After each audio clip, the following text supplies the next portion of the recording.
I think the biggest news, like the headline news, is LSU.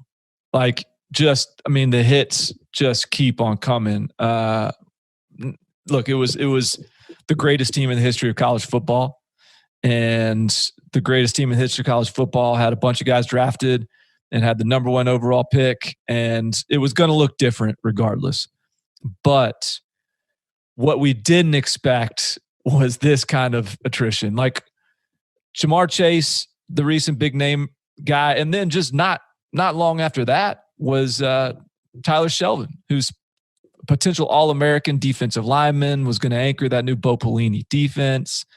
Suddenly, this LSU roster is just it's just a totally different team. It's a totally different team. Like, it's not. I don't know how you can even sort of equate this to last year. You just have to totally throw last year out, evaluate the roster, and start from scratch. And your opinion of this team, it's pretty dramatic. Chris Summers done some work on this. Bud, you may have the sort of one-liner on this, but like, what the most dramatic turnover of any national champion in modern history or something? Yeah, I think within the last 15 years, it is the greatest turnover of any national champion.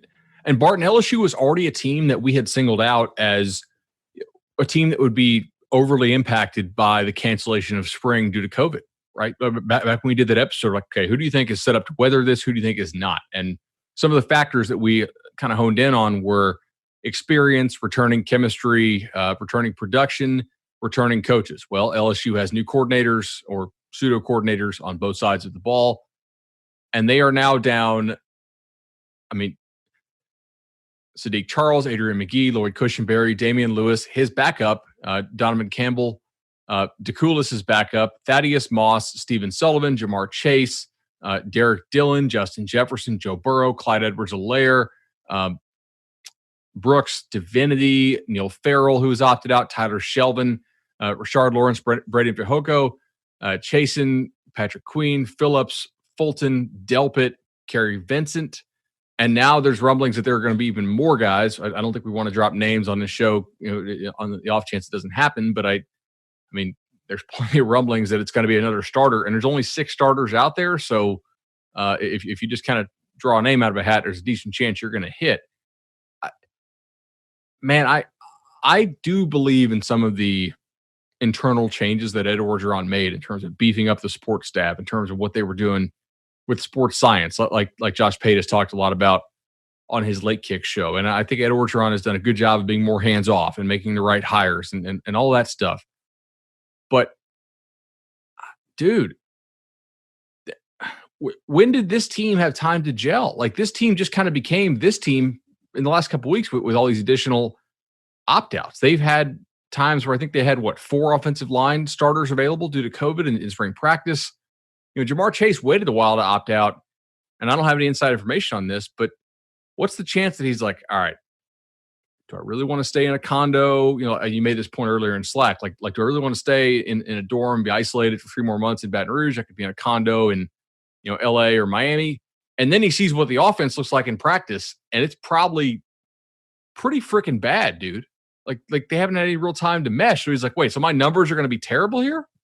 And even if it's not bad, it could be fantastic and be nothing like what it was last year. Right. I mean, the bar is set so high, and his stock was so high, and his stock has nowhere to go but down, nowhere to go. I mean, you can make a case he is the top guy off the board right now, non-quarterback, and there's just nowhere it's going to go but down. And I talked to someone kind of close to Chase, and he made the point that of the top 10 projected NFL draft picks, 3 were playing this year. Now with Chase out, 2, and I don't even know what those 10 players are, but that's sort of something that is on the mind of a guy that's making this sort of decision. And so, it's when I very first started thinking about all right, what are the teams equipped to handle the quarantine? What are the teams equipped to handle the pandemic and still find success in the field? Like an off-field guy had sort of brought it up to me that like unsolicited sort of, man, can you imagine LSU? Like, and it wasn't even about, and this is from like again, someone that's sort of within a program and thinks about it like this, like how do you develop the chemistry and the leadership? Like forget the playmakers, forget the talent. LSU still got the talent, but what made that LSU team in 2019 so special was the chemistry, was the leadership, was the execution. It wasn't the X's and O's, it wasn't the scheme.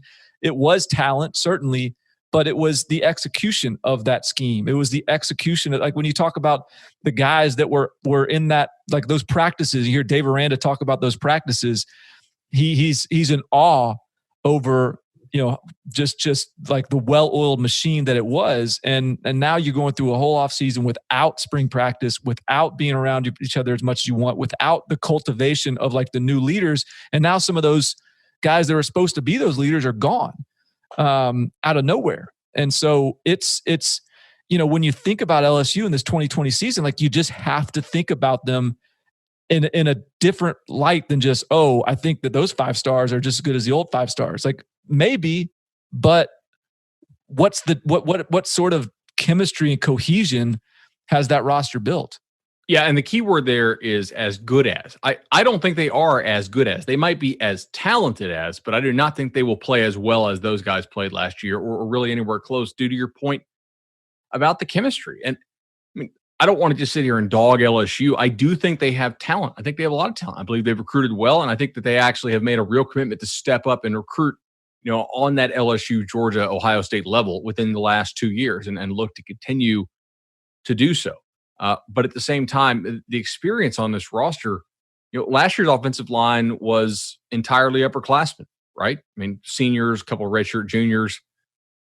Now it's going to be, Dare Rosenthal, like Ed Ingram, Chase Hines, Anthony Bradford, DeCoulis is your lone returning starter there at receiver.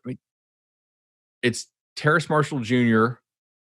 We do love the tight end, Eric Gilbert, who I think is going to get to play early. But, tight end is a very difficult position to play early and make an impact at early. In fact, I think you could argue that it is maybe the most difficult position because you have to learn the blocking schemes and the routes. And that's more difficult than it is in high school. Like you don't see a lot of true freshman tight ends really bust out. And you definitely don't see a lot of true freshman tight ends bust out in the best defensive division in college football when the opposing defense knows that you, true freshman tight end, are going to be a major focus of the offense. Like that's really tough, man. I'm in my SEC power rankings, I'm moving these guys below A&M for sure. And I'm kind of thinking that they need to go below Auburn as well. But that's where I'm kind of let me ask you this. More likely for LSU, 4-6 or 8-2? 4-6 or 8-2. 8-2 in the year of 2020 in the SEC is probably, I'd say you may be in the SEC championship game at 8-2. Yeah. Like there's a very realistic scenario that if you're 8-2, you're probably in the SEC championship game. I think like you're putting me to it with 4-6, but if I'm honest, I think 4-6 is probably more likely 8-2. I think I had them penciled in at 7-3, just sort of as my projection. And so 7-3 is certainly closer to 8-2, but with Chase gone, I'm maybe more thinking 6-4. And again, I think that there is, and LSU fans are going to hate this because it's such a Debbie Downer perspective, but like I think that there is a scenario that the bottom just falls out this year. That this year is it's just a wash, and particularly if you're hearing more guys could opt out, and then just like you're looking around in the roster and just human nature, you're like, I don't know, it just sort of takes the wind out of your sails a little bit. So I do think that doesn't mean that LSU's in like the bottom drops out and LSU is like doesn't get right back to being a contender in 2021, but I do think that there is a scenario that's easy to envision where, yeah, this is like a sub 500 team. I agree with you. Obviously, neither of us are predicting 4-6 or 8-2, but we've seen some other media say, like, what happens if a team just up and quits on the season? I mean, LSU's already at 70 scholarships.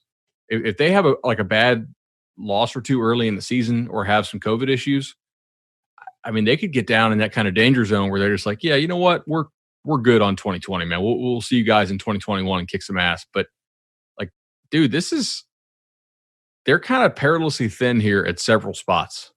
Hell, more spots than not, to be honest. I mean, quarterback might actually be the least of their worries, despite the fact they lost the number 1 overall pick in Joe Burrow. So I think the one thing too, as I think about this, like almost the benefit, like if you're LSU and you just won a national championship, and yes, there's plenty of guys coming back that are still have a lot to prove. This is their chance. This is their turn. There was a handful, there still is, that were a big part of that season.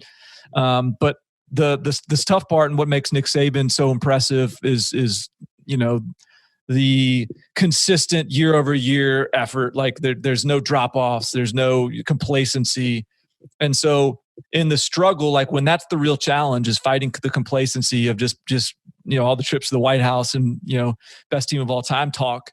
Like maybe the bright side of this is as LSU sort of is forced to take this, like, all right, we're back to being the underdog. Like Barton and Bud are saying, we may, our record may suck, and this is that might provide some of the chip on the shoulder sort of mentality that can really like catapult a team. And so it'll be really interesting to me how Ed Ogeron deals with this, how LSU responds, because there's, it's clearly going to take a response one way or the other.